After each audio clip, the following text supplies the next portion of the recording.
దాంట్లో పనిచేసే క్రమంలో చాలా రకాలుగా దానికంటే మేము ఉద్యమాల్లో నేను విద్యార్థి సంఘ ఉద్యమాల్లో పనిచేసిన విద్యార్థి ఉద్యమాల తర్వాత 2015 తర్వాత తెలంగాణ రాష్ట్రం ఏర్పడిన తర్వాత కేసీఆర్ అనేవాడు మొత్తం తెలంగాణ రాష్ట్ర వ్యాప్తంగా ఉద్యమకారులను అణచివేత స్టార్ట్ చేసిండు.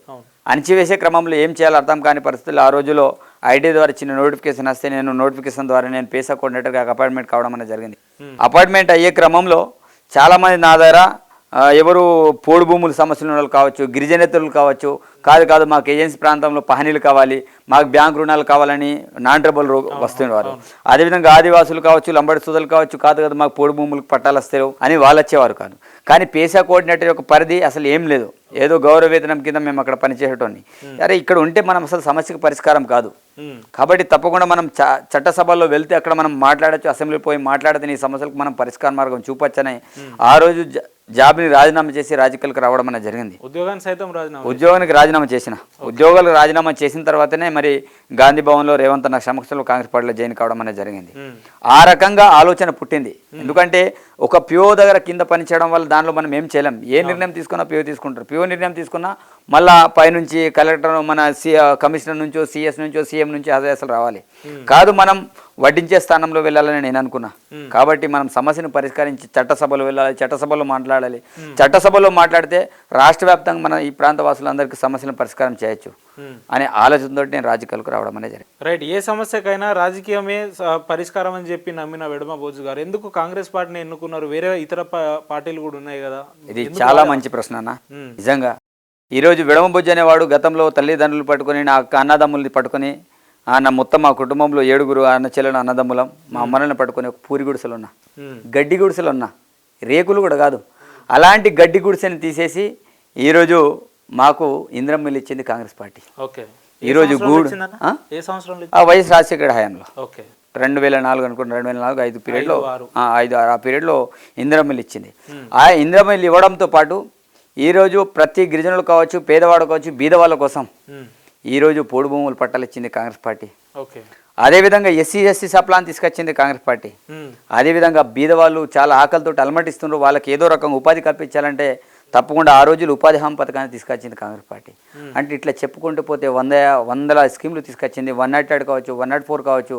నిజంగా ఈరోజు ఓటు అడిగే హక్కు కేవలం కాంగ్రెస్ పార్టీకి ఉంది, బీఆర్ఎస్ పార్టీకి లేదు. ఎందుకంటే ఈ 9 సంవత్సరాల్లో కేవలం దొరల పాలన నడిచింది. తప్పకుండా కాంగ్రెస్ పార్టీ తోటి ఏదైనా సాధ్యమవుతుంది. బీదవాళ్ళ కోసం ఆలోచించే పార్టీ కేవలం కాంగ్రెస్ పార్టీ మాత్రమే. కుల మతాలకు అతీతంగా హిందూ ముస్లిం అనకుండా కేవలం ప్రతి ఒక్క కులాన్ని మతాన్ని కలుపుకునే పార్టీ కాంగ్రెస్ పార్టీ. కాబట్టి ప్రజాస్వామ్యాన్ని కాపాడేది కాంగ్రెస్ పార్టీ. కాబట్టి ఈరోజు కాంగ్రెస్ పార్టీలో జాయిన్ కావడం అనేది జరిగింది. రైట్ అన్న. మీ ప్రాంతం అంతా కూడా ఈ హైదరాబాద్ నుంచి మొదలు పెట్టుకుంటే చాలా దూరంలో ఉన్న నేపథ్యంలో అభివృద్ధిని మీ నియోజకవర్గానికి మీరు ఎట్లా తరలిస్తారంటే ఏం చెప్తారు? వాస్తవంగా గతంలో ఉన్నట్టు ఎమ్మెల్యే నా ప్రశ్న ఏంటంటే మీ ప్రాంత ప్రజలు అంటే మన సిటీ కల్చర్కి చాలా దూరంగా ఉన్న వాళ్ళు, ఇంకా లైమ్ లైట్లోకి రాని ప్రజలు కూడా చాలా, ఇప్పుడు మన గోండు కమ్యూనిటీస్ కావచ్చు, లంబాడా కమ్యూనిటీస్ అక్కడ మీ నియోజకవర్గం లెక్కుంటారు కదా, వీటిని మీరు ఎట్లా అభివృద్ధిని పరిచయం చేస్తారు మీ నియోజకవర్గ ప్రజలకంటే? తప్పకుండా నా మార్క్ అనేది అక్కడ కనబడుతుంది. ఇన్ని సంవత్సరాలు చేసిన ఎమ్మెల్యేలు ఎక్కడ ఏం చేయలే. ముఖ్యంగా ఆ ప్రాంతం అంతా కూడా డెవలప్మెంట్ కావాలంటే ముందస్తుగా ఇరిగేషన్ పర్పస్లో డెవలప్మెంట్ కావాలి. పంటలు బాగా పండాలి. పంటలు బాగా పండాలంటే కొన్ని ఏరియాలో మనకు ప్రాజెక్టులు అవసరం ఉంది.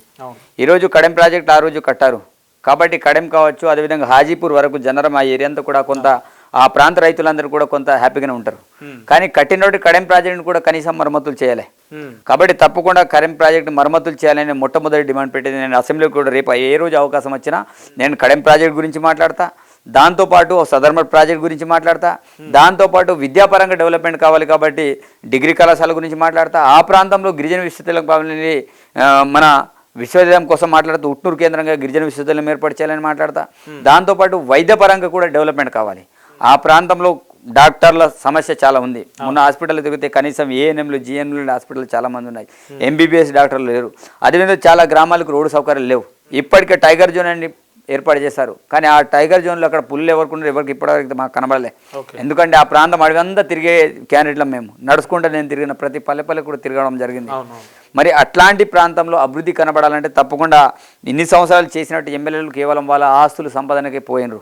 ఈరోజు మన జిన్నింగ్ మిల్లులు కావచ్చు, రైస్ మిల్లులు కావచ్చు, కానీ ఆ ప్రాంతంలో చేసింది ఏం లేదు. కేవలం ఇప్పటికీ కనబడేటి కేవలం పోడు భూముల పట్టాలు కావచ్చు, అదేవిధంగా మన పోడు భూములతో పట్టాలతో పాటు కడెం ప్రాజెక్ట్ కావచ్చు, సదర్మట్ ప్రాజెక్ట్ కావచ్చు, గతంలో కాంగ్రెస్ ఇచ్చినాయి కనబడితే తప్ప కొత్తగా ఒక్కటి కూడా మనకు కనబడాయి. కాబట్టి రేపటి రోజు కూడా గతంలో ఇచ్చినట్టుతో పాటు నూతనంగా 100% ప్రాజెక్టులు ఇరిగేషన్ పర్పస్లో అయితే ప్రధానంగా డెవలప్మెంట్ చేస్తాం. అదేవిధంగా విద్యాపరంగా స్టాండర్డ్ విద్య అందించాల్సిన అవసరం ఉంది. అన్న మీరు మీ హృదయం మీద చేసుకొని చెప్పండి, గడిచిన 10 ఏళ్లలో బీఆర్ఎస్ పార్టీ ఖానాపూర్ నియోజకవర్గాన్ని ఏమాత్రం అభివృద్ధి చేయలేదంటారా? 100%. ఒక్కటి చూపెట్టండి. నేను ఖానాపూర్ నియోజకవర్గంలో గుండె మీద చెప్తున్నా, ఏ ఊరికైనా తాగునీరు అందించగలిగినరా అంటే మిషన్ భగీరథ ద్వారా కేవలం కమిషన్ల కోసం పనికి వచ్చింది తప్ప ఆ ప్రాంతంలో ఎక్కడ కూడా గుట్ట ప్రాంతంలో ఉన్న వాళ్ళకి ఎవరు కూడా నీటి సౌకర్యం రాలేదు మిషన్ భగీరథ ద్వారా. అదేవిధంగా వాళ్ళు ఏం చేశారు, ఏమైనా అంటే రైతు బంధు గురించి మాట్లాడతారు. రైతు బంధు 2017 నుంచి మొత్తం అన్ని మిగతాని సబ్సిడీలు బంద్ చేశారు. ఈరోజు ఆ రోజుల్లో కాంగ్రెస్ పార్టీ హయాంలో ఈరోజు ఐడియా ద్వారా సబ్సిడీ విత్తనాలు వస్తుండే. ఈరోజు స్ప్రింక్లర్ పైప్ లైన్లు కావచ్చు, ఆవులు కావచ్చు, దూడలు కావచ్చు, అనేక రకాల స్కీమ్లు ఇస్తుండే రైతులకి. అవన్నీ కూడా బంద్ చేసుకొని కేవలం రైతు బంధు పేరు చెప్పుకొని ఈరోజు రైతు బంధు కనబడుతుంది చాలా మందికి.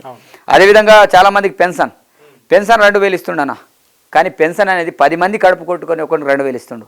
ఆ రోజు కాంగ్రెస్ పార్టీ 200 రూపాయలు చొప్పున పెన్షన్ ఇచ్చేది. 400 రూపాయలతో అంటే భార్య భర్తలకి తెలిసి 400 రూపాయలు వస్తుండే నెలకు పెన్షన్, నెల పెన్షన్ వస్తుండే. ఆ రోజుల్లో 200 రూపాయలు 2000తో సమానం. కానీ ఈరోజు కేసీఆర్ ఇచ్చే 2000 రూపాయలు ఈరోజు ఎవరికి సరిపోతలేవు. అందుకే కాంగ్రెస్ పార్టీ వచ్చిన తర్వాత 4000 చొప్పున పెన్షన్లు ఇవ్వాలని నిర్ణయించుకున్నది. మరి ఆ ప్రాంతంలో ఇప్పటికున్నట్టు వాళ్ళు ఆ ప్రాంతంలో ఏం చేశారు చూపెట్టండి. ఒక్కడని చూపెట్టండి. పొడు భూముల పట్టాలన్నారు. వాళ్ళ పొజిషన్లో ఉండేది 3 ఎకరాలు 2 ఎకరాలు భూమి ఉంటుంది. వాళ్ళ పట్టించింది 30 గుంటలు, ఒక్కొక్కరికి 35 గుంటలు పట్టించిండ్రు. 2 ఎకరాలు ఉంటే ఎకరం పట్టించిండ్రు.